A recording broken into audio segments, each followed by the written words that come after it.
CPM party జాతీయ ప్రధాన కార్యదర్శి సీతారాం యేచూరి అకాల మృతి చెందారు.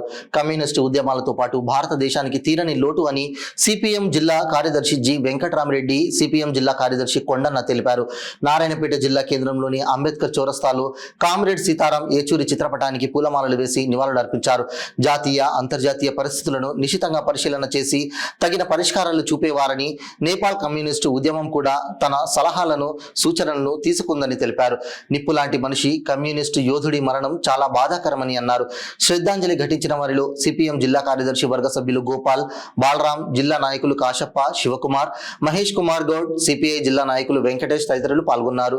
గత ఎన్నికల్లో మరి లౌకిక శక్తుల్ని ఐక్యంగా నిలిపే దాంట్లో పెద్ద ఎత్తున కృషి చేసినటువంటి గొప్ప వ్యక్తి. దేశంలో కమ్యూనిస్టు పార్టీలని ఐక్యం చేయడమే కాకుండా, ఆ ప్రయత్నం చేయడమే కాకుండా ఈ దేశంలో లౌకిక భావాల్ని కూడా, లౌకిక ప్రజాస్వామ్యాన్ని కూడా ఈ దేశంలో నిలపాలని ఒక గొప్ప కృషి చేసినటువంటి వ్యక్తి.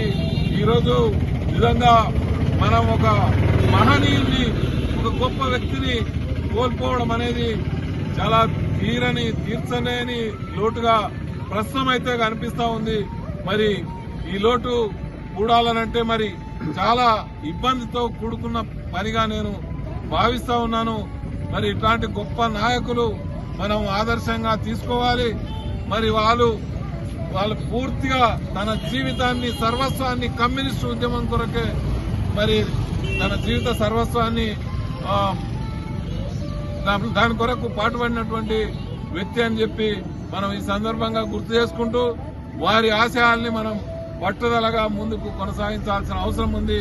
అట్లాంటి ఆశయాల్ని కొనసాగించడం ద్వారానే వారికి నిజమైన నివాళులు అర్పిస్తామని చెప్పి అర్పించినట్లయితే అని చెప్పి తెలియజేసుకుంటూ సెలవు తీసుకుంటాం.